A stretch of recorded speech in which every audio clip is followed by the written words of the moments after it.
petite remarque, parce que j'ai découvert une vidéo de Macron, quand même Macron, notre président. Il est interviewé par une journaliste étrangère, il lui répond en français, et à un moment, il dit qu'à propos de ce qui se passe avec la pandémie, avec le terrorisme, etc., il dit il faut savoir une chose, c'est que la bête est déjà là. La bête est déjà là. Et vous voyez, il emploie une connotation publique, apocalyptique. Donc, on se demande vraiment ce que ces gens ont dans la tête. Vous savez, moi, je suis scientifique, mais je pense réellement qu'à l'époque à laquelle nous vivons, nous devons tout envisager, tout. Absolument. Je suis d'accord avec ça. Absolument. C'est-à-dire, envisageons le pire, on sera encore en dessous de la vérité. Parce que vraiment, les hommes, pour arriver à se pourrir l'existence, je crois qu'ils ont une imagination sans limite, quoi. Et il y a une volonté de pouvoir contrôler de pouvoir contrôler. Chez nous, c'est fabuleux. Dans toute l'Europe, les puissances d'argent sont accaparées les médias. Et là, à ce moment-là, quand vous tenez les médias, vous tenez l'opinion publique. Nous avons des caricatures de démocratie incroyables en Europe et en France. Les gens, je ne sais pas si les gens commencent à se rendre compte, mais un bonhomme comme Macron, mais c'est vraiment l'antéchrist, ce type, hein, vraiment. Et moi, je suis entièrement de votre avis. C'est quand même étonnant, vous voyez, par exemple, les gens qui avaient reproduit cette vidéo de Macron entend effectivement parler de quelque chose qui est à venir. Il faut absolument être à même de réagir à l'inéluctable, au destin. Voilà. Et puis il parle à chaque fois, la bête est déjà là. Autrement dit, c'est lui qui fait allusion à ça. Alors après, les autres avaient mis le texte biblique que vous connaissez, le nombre de la bête, etc. Mais franchement, j'ai l'impression qu'il y a une sorte de conjonction. Quand vous parlez de cette dimension religieuse, on est obligé de la prendre en charge. Monsieur Petit? Moi, je pense que cette façon d'agir avec des ondes sur la surface de la planète, ça ne se limite pas au climat. On peut agir sur la tête des gens. Vous savez, en ce moment, les gens se posent des tas de questions avec cette histoire de pandémie, avec ces vaccins. Vous savez que dans les vaccins, on a trouvé des tas de trucs, on a trouvé des structures, on a trouvé des nanostructures. Et ça, moi, ça fait 20 ou 30 ans que j'évoque ça. Vous savez, quelquefois, quand on est scientifique, on a la capacité d'envisager l'avenir, d'envisager ce qui sera faisable.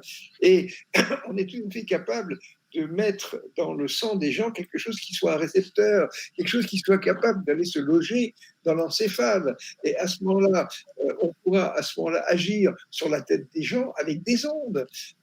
Quand vous prenez votre téléphone portable, il a une onde porteuse qui est assez proche des ondes encéphaliques.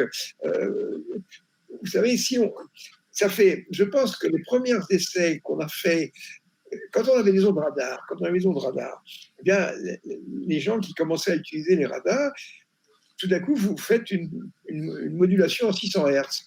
Ben, si vous mettez votre tête dans le faisceau radar, vous entendez le son. Et c'est une réception des ondes radar modulées en basse fréquence. Et ça, c'est expérimental depuis les années 50, quoi. Donc, on est capable de parler dans la tête des gens. Et moi, je pense que le summum du pouvoir, c'est de pouvoir manipuler les êtres humains en leur mettant des choses dans le citron. Et ça, quand on dit une chose pareille, comme vous êtes conspirationnisme, oui, franchement. Mais si c'est faisable, tout le monde va le faire.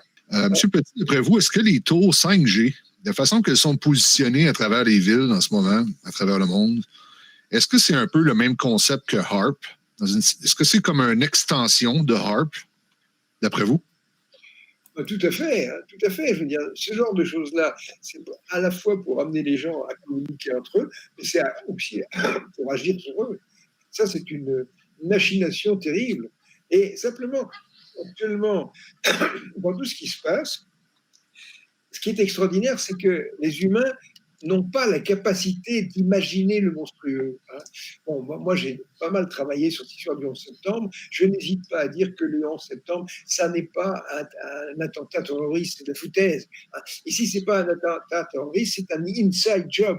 Et à ce moment-là, comment des gens du continent nord-américain ont-ils fait pour massacrer 3000 de leurs concitoyens pour arriver à créer une guerre? C'est quand même énorme, des choses comme ça. Mais des trucs, vous en avez partout. Prenez par exemple la pédophilie, vous avez entendu parler de ce qu'on appelle l'adrénochrone, des choses comme ça.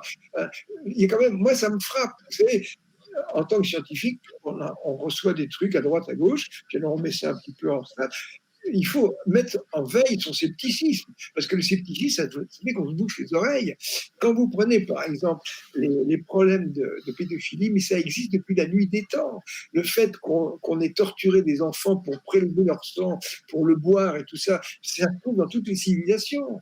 Alors, effectivement, si vous prenez un être humain et que vous le torturez, eh bien, est-ce que tout d'un coup, il n'y a pas quelque chose qui... Vous savez, il y a des tas de gens qui racontent que lorsqu'ils ont été dans des situations de stress épouvantable, une torture épouvantable, il y a un moment, ils ne sont plus rien, ils s'en foutent. Ils s'en foutent pourquoi? Est-ce que c'est parce qu'ils débranchent leur système nerveux ou est-ce qu'ils sécrètent quelque chose qui fait qu'ils éliminent toute douleur? J'en sais rien. Mais il y a une chose qu'il faut comprendre, c'est qu'il y a des gens assez monstrueux pour faire des choses pareilles. Vous savez, quand on voit des gens en Amérique du Sud qui trouvent des gosses dont on a enlevé les yeux pour les vendre, il y a des choses, trouver des choses comme ça. Mais l'être humain, il n'a pas de limite dans la monstruosité. Vous savez, vous prenez les camps de concentration, mais c'est pareil. Je veux dire, la bête est toujours là, elle est prête à jaillir. Donc, franchement, je crois que notre époque nous amène à envisager le pire. On envisage maintenant les opérations sous faux drapeau. On en connaît des tapés, hein, franchement. Quand Hitler a envahi la Pologne, il avait fait une opération dans laquelle il y avait un émetteur radio qui avait été censé avoir été occupé par des Polonais qui voulaient envoyer un message de ceci, de cela. Et, regardez, vous connaissez toutes ces histoires-là. Donc, les opérations sous faux drapeau, ça existe. On est peut-être même en plein. En Ukraine, c'est pareil. Et donc, prendre en charge le caractère malsain de l'homme, sa malveillance. Il y a aussi, c'est un brave type aussi, mais on ne sait pas pourquoi des gens sont capables de sombrer dans une espèce de morbidité pathologique de cette façon. C'est incroyable. Comment est-ce qu'on peut vouloir se gaver d'or? C'est quelque chose d'incroyable. Qu'elle fait quand on a des milliards? Vous avez des gens, ils ont des yachts de 170 mètres, mais ils ne sont même pas capables. Ils y viennent 8 jours par an, ils n'ont pas le temps. C'est complètement grotesque. C'est ce que disaient les Indiens. Un jour, les gens s'apercevront que l'argent, ça ne se mange pas quand ils auront réussi à tout foutre en l'air. Non, on est vraiment dans une situation. C'est les êtres humains qui vont réagir, pas nos gouvernants. Est-ce qu'il est possible, d'après vos études et vos travaux scientifiques, qu'on puisse prendre une base fréquence et manipuler ou plutôt rendre une population acerbe ou complètement... Absolument. Complètement. On peut faire n'importe quoi.